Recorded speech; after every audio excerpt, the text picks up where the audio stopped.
Got some good news for you. Looks like a Supreme Court pick for Wisconsin just won on the Democratic side. Republicans lost. And it was such a big deal that Elon Musk was pouring millions of dollars into this race and breaking laws left and right, literally promising people $1 million if they voted for the Republican in this race.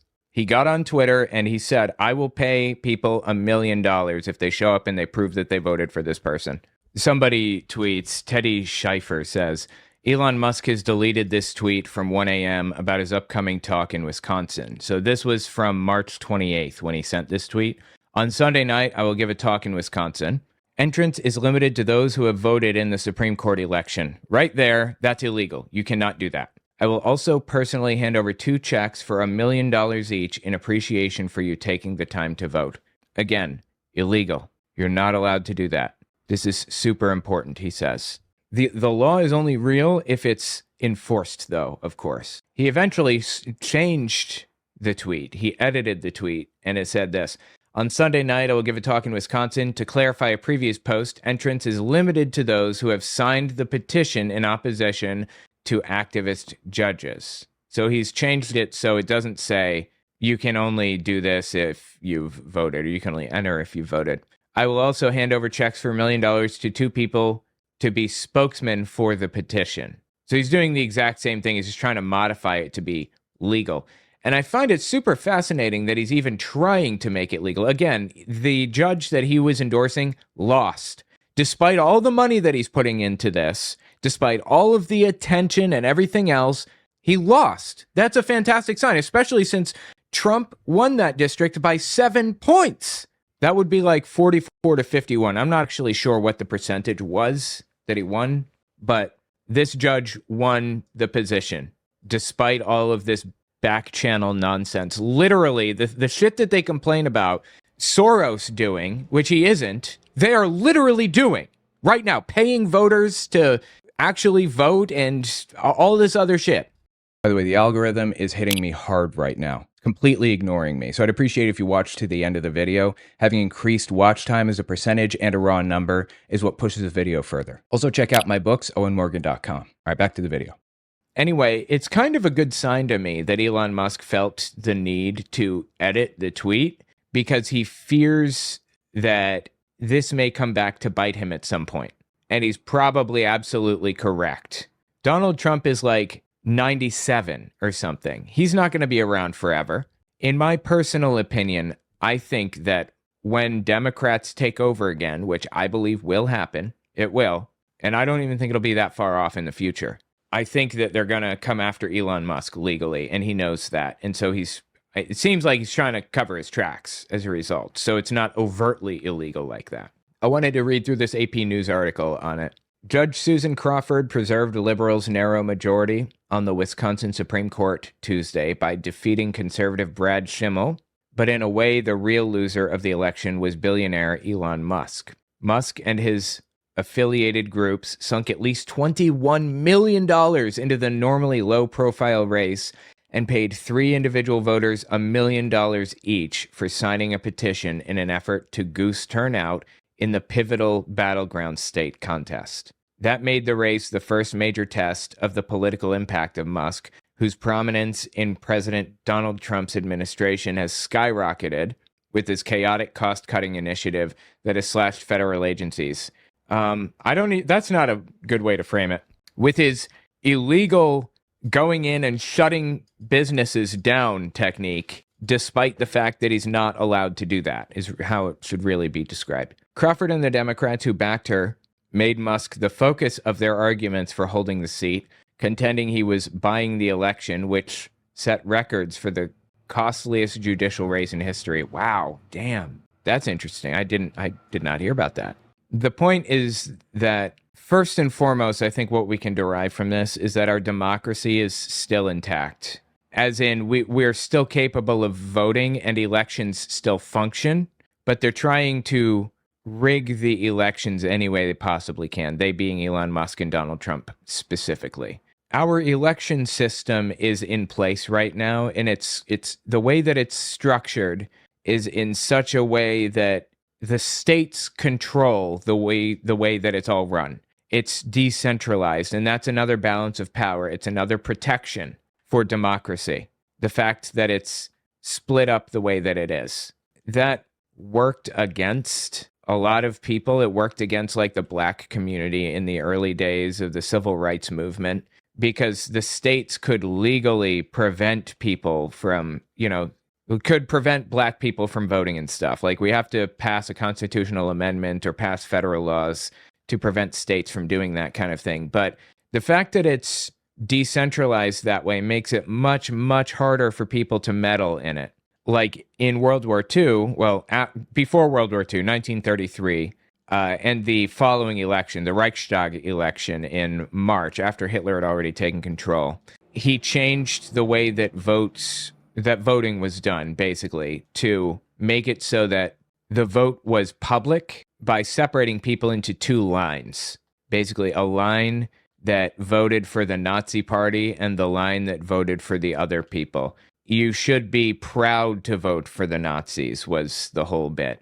And they were put into two separate ballot boxes, and they were counted separately.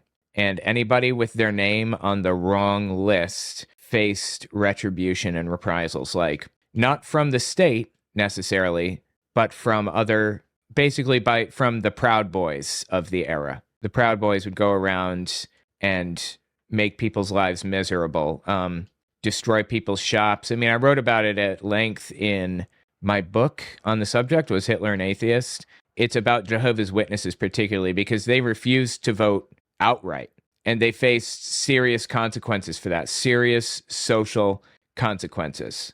It was a nightmare to vote the wrong way. The point is that Trump can't do that because of how decentralized the voting system is, and it looks like that is protecting us. That's like one of our last checks. I didn't realize we had so many checks on power, truthfully.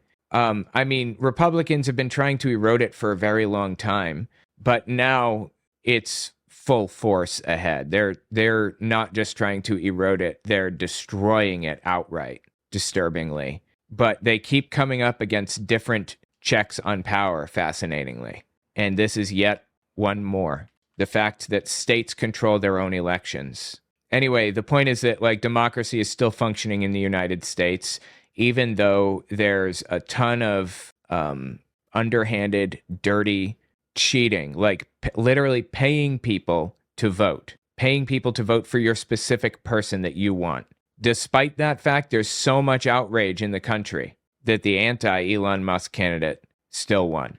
That's a phenomenally good sign. I am of the opinion that elections don't swing based on who you can convince. I am of the opinion that Republicans are Republicans, and that's just what it is. The best you can hope for is to convince them not to vote. Elections swing when we convince people to vote or not to vote. Like, there are enough Democrats out there, enough people that agree with us, enough registered voters to win every election for Democrats, every single one of them, until the end of time, everywhere. But those people just are not motivated enough to go out there and vote. They just didn't care enough. 33% of the country voted for Donald Trump in 2024. 33% voted against, and 33% didn't care enough to go out and vote. That's basically the split in the country. A third doesn't give a shit, a third wants to destroy democracy, and a third wants to preserve it, basically. So we need to convince the 2/3 that either don't give a shit or are trying to preserve democracy. We need to convince them to get out there and do it. We don't need to meet in the middle. We don't need to, try to appeal to independents or any of that shit. We don't need to move to the right to try to get people who would otherwise vote for Donald Trump to vote for Democrats. That's just not going to happen. It's just not. And if you think that it is, then you're a fool. In this case with Elon Musk, we can clearly see a case where people are deeply disturbed by what is happening right now, and they are disturbed enough to get out there and vote and swing it by a lot. That is a phenomenally good sign. Musk's court race defeat wasn't only because of crushing Democratic margins in deep blue cities like Madison and Milwaukee. Crawford's margins were higher in places where the Musk-backed group America PAC had been active, including Sauk County, just north of Madison, which Crawford was carrying by 10 points after Trump won it by less than 2 points in November. Okay, so this is saying the Democratic candidate carried a district by 10 points. She's 10 points up on Trump, or on the Trump-backed candidate, in a district that Trump won by 2 points previously. Holy shit. That means people are getting out there and voting. They're getting out there and they are doing something about it. They are fighting back. That is phenomenally good news. I have hope for our democracy. I have hope that we're going to come out the other side. I got a text from Cory Booker, like the automated mass text and mass email stuff. I got a text/email from Cory Booker's campaign, I guess, or whatever. I don't know if you guys heard, but he stood up there on the floor of the Senate and spoke for 25 hours and 18 minutes, I think. Here's another check on power. The filibuster. Mitch McConnell eliminated the filibuster in what he called the nuclear option years ago under Obama, because he wanted to make it harder for Democrats to get anything done, and he controlled a very slim majority in the Senate. So he basically made it impossible for anything to get done. The filibuster was there to, if there's a majority in the Senate, 51 to 49, or 51 to 50, including the vice president, they could vote on a bill and pass it through for the president to sign. But if Republicans cared enough, like the opposing party that only had 49 votes, they could stand up there and speak for an indeterminate amount of time, however long it takes, for the Senate to go to recess. Basically, they could stand up there for 8 hours at a time, if that's what it took, to go clear through, to prevent anybody else from taking the floor and holding the vote. Ted Cruz one time stood up there and read Green Eggs and Ham. Bernie Sanders spoke for 8 hours straight one time. The filibuster was basically eliminated when Mitch McConnell wanted to corruptly destroy government and democracy that much more. And it brought everything to a halt. Nothing could ever get done again, ever, as a result of what Mitch McConnell did. Anyway, the previous record for the longest time standing up there to filibuster was 24 hours, and it was Strom Thurmond, I believe a KKK leader, who was trying to prevent civil rights action from going through the Senate. Trying to prevent black people from gaining equal rights to white people. And recently, a black man took the record from Strom Thurmond, 25 hours. Cory Booker stood up there for 25 hours, and he wasn't protesting a bill. He was, not officially doing the filibuster. He was standing up there to dominate the news cycle and force his Senate colleagues to listen to what he had to say. And he went through a gigantic list of the ways in which Trump is destroying the country for literally 24 hours or 25 hours straight. And I hear you saying to yourself, how did he use the bathroom? And the answer is he didn't. He literally didn't use the bathroom for 25 hours straight. He stopped eating on Friday and stopped drinking water on Sunday. And then on Monday started the filibuster. Finished on Wednesday, I believe. That is fucking crazy. Or maybe finished on a Tuesday. Yeah, maybe it was a Tuesday.